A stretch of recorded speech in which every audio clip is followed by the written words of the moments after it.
Nossa conversa de hoje, eu separei um material que, nossa, me deixou genuinamente intrigada. Ah, é? É um relato bem curto, quase uma crônica, de uma série online chamada O Ciclista Sem Nome. Uhum. A história é aparentemente uma lenda urbana lá de Vitória de Santo Antão, em Pernambuco. Sei. E a nossa missão aqui, então, não é nem investigar se é verdade ou não, mas sim desmontar essa narrativa para entender por que ela funciona tão bem, sabe? Claro. Porque uma história tão simples sobre uma ciclista e uma luz consegue criar essa atmosfera de medo.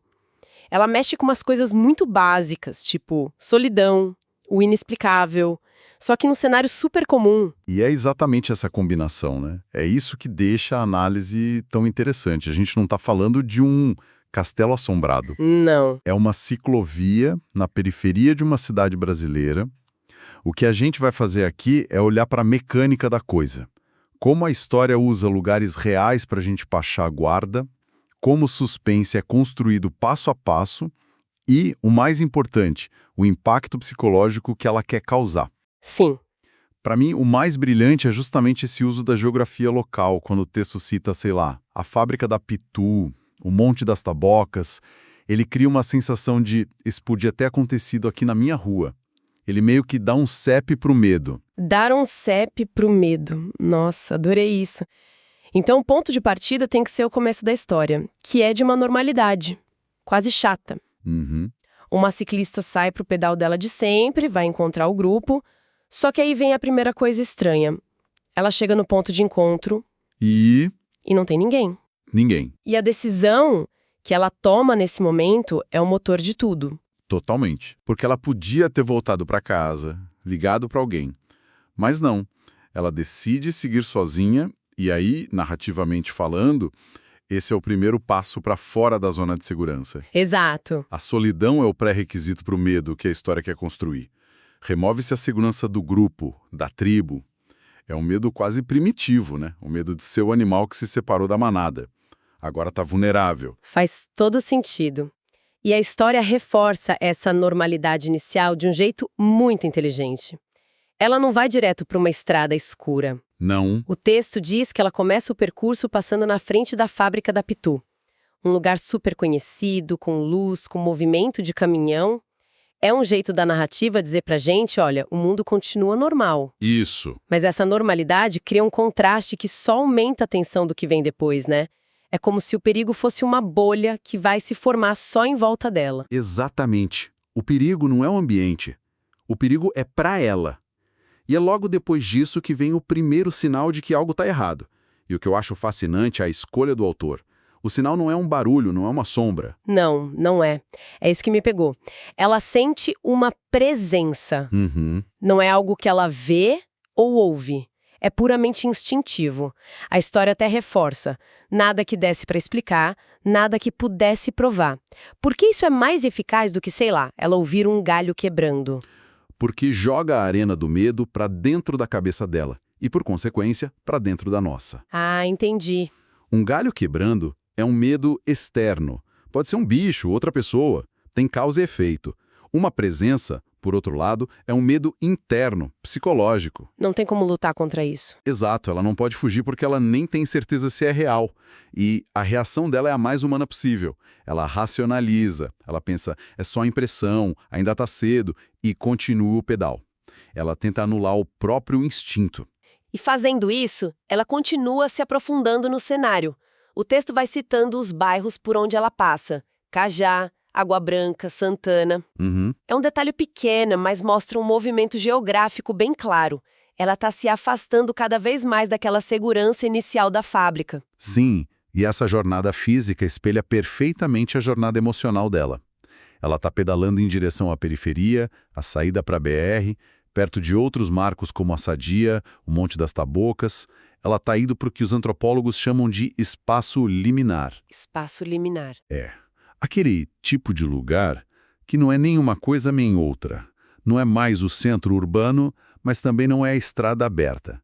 É uma zona de fronteira. E o terror adora esses lugares entre mundos, porque as regras normais da realidade parecem não se aplicar ali. Entendi. A cidade vai se calando e o mundo interno dela, que já estava em alerta, fica ainda mais isolado. Tá, então até aqui o medo é todo subjetivo. É uma sensação, uma ansiedade crescendo. Qual é o momento em que a história transforma isso em algo físico, palpável? O ponto de virada é clássico, mas muito eficaz. É no momento em que ela hesita, pensa em voltar, mas decide seguir só mais um pouquinho. A natureza parece responder a essa decisão. Ah, a chuva. Exato. O texto descreve uma mudança de tempo abrupta, totalmente antinatural. Uma frieza repentina, um vento forte e uma chuva torrencial que desaba do nada. E isso isola ela ainda mais, né? De repente a visão fica embaçada, o barulho da chuva abafa tudo. Ela é colocada numa cápsula sensorial onde o único estímulo é aquele ambiente hostil. Exatamente. E esse recurso do clima é interessante porque ele tira a agência da personagem. Você pode tentar fugir de um assassino, mas você não pode lutar contra uma tempestade. Verdade. A narrativa usa a natureza para dizer, você não está mais no controle. E é nesse momento de vulnerabilidade absoluta que o antagonista da história finalmente aparece. E aqui tá a parte que, pra mim, é o centro do terror dessa lenda.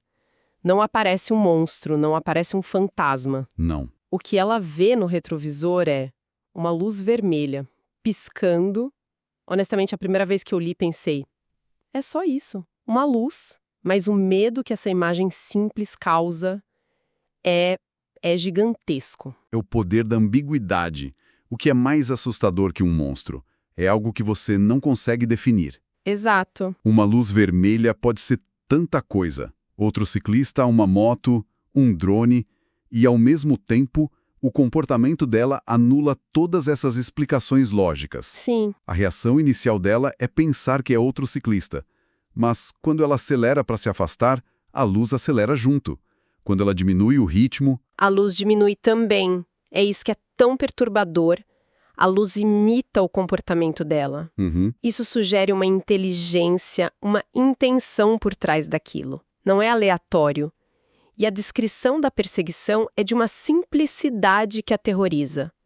Quanto mais pedalava, mais próxima a luz ficava. É um medo primal. A sensação de ser caçado por algo incansável, que parece ter a sua velocidade, a sua resistência e talvez muito mais. Nossa, sim. E pensa no simbolismo. Uma luz, um farol, deveria significar segurança, a presença de outra pessoa, civilização. A história inverte isso. Ela pega um símbolo de segurança e transforma na fonte da ameaça. É o familiar se tornando estranho. O infamiliar. Exato.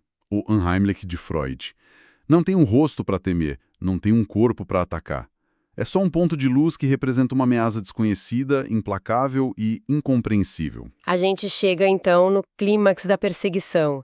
Ela está pedalando desesperada, em pânico, até que finalmente avista outras pessoas, um grupo de trabalhadores perto da entrada da Sadia. No momento em que ela para, ofegante, apavorada, e grita por ajuda dizendo que estava sendo seguida... Tudo acaba. Tudo acaba. As pessoas olham para a estrada e não veem nada. Absolutamente nada. Nem ciclista, nem luz, nem vestígio da perseguição. A ameaça se desmaterializa no instante em que há testemunhas. E essa escolha narrativa é crucial para o gênero da lenda urbana. Mas espera um pouco. O fato de ninguém mais ver a luz não enfraquece a história? Não faz parecer que ela só imaginou tudo e pronto? Por que essa escolha é tão comum? Ótima pergunta. Pode parecer que invalida, mas, na verdade, faz o oposto. Eleva o terror a um outro nível. Como assim? O primeiro ataque foi a segurança física dela. Agora, começa o segundo ataque. Um ataque à sanidade dela. Ah! A experiência foi 100% real para ela, mas é completamente invisível para o mundo. Isso isola de um jeito muito mais profundo. Ela não é mais só uma vítima. Agora ela é a louca, a pessoa que viu coisas. O medo dela não pode ser compartilhado, nem validado por ninguém. E a reação do grupo de pedal dela, que chega logo depois, só piora. O texto diz que alguns riem, outros duvidam, dão explicações racionais. Cansaço, o clima... A imaginação fértil. Exato. A experiência aterrorizante dela vira piada. É o golpe final do isolamento. O terror que ela viveu é transformado em motivo de zombaria. E é por isso que o impacto da história não está na perseguição, mas nas consequências. Entendi. O relato até tenta dar umas âncoras na realidade. Diz que a mudança do tempo foi um fato, que não era tão tarde. Para nos fazer duvidar junto com ela. Exato. Mas, no fim, a prova não importa. O que importa é a cicatriz. A cicatriz. Se quer dizer o trauma que fica. Exatamente. A lenda não é sobre provar que uma luz fantasma existe. É sobre o impacto que uma experiência inexplicável tem em alguém. Uhum. O final do relato deixa isso claro. Ela nunca mais pedalou sozinha naquela rota.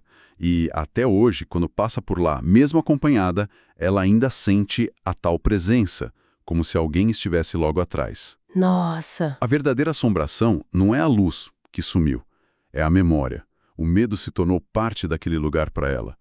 O fantasma agora mora dentro da cabeça dela. E a forma como o texto termina é muito curiosa. Ele não se contenta em contar a história. Ele se vira para quem está lendo. Sim. E faz perguntas diretas. Você já ouviu esse relato em Vitória de Santo Antão? Já sentiu uma presença durante um pedal? É quase como se estivesse nos recrutando. É o mecanismo de transmissão de folclore perfeito para nossa era. É o call to action da lenda urbana. É verdade. A história não diz só tenha medo. Ela diz valide esse medo e passe esse medo adiante. Ela convida o leitor a se tornar parte do ecossistema da lenda, seja compartilhando uma experiência parecida ou só repassando a história. Sim. Cada pessoa que responde, nossa, já ouvi falar, ou aconteceu algo parecido comigo, adiciona uma nova camada de legitimidade e ajuda a lenda a se fixar naquela comunidade. É um processo viral. É. É curioso pensar nisso, né? Nossos avós tinham medo do lobisomem, da mula sem cabeça, monstros com história, com uma origem, geralmente ligados ao pecado, à natureza. Eram medos personificados. Tinham regras. Você sabia o que o lobisomem queria, sabia como, teoricamente, se proteger. Existia uma lógica, ainda que sobrenatural. E a nossa lenda urbana moderna aqui é sobre uma ciclista, uma figura do dia a dia, sendo perseguida por uma luz vermelha anônima numa rodovia. Impessoal, talvez tecnológica. Sem motivo aparente. Fica a reflexão, então, o que as nossas lendas urbanas modernas dizem sobre os nossos medos de hoje. Talvez o nosso maior medo não seja mais o do passado que volta para assombrar, mas o de uma ameaça aleatória, sem rosto e sem explicação, que a gente simplesmente não consegue entender, nomear ou superar.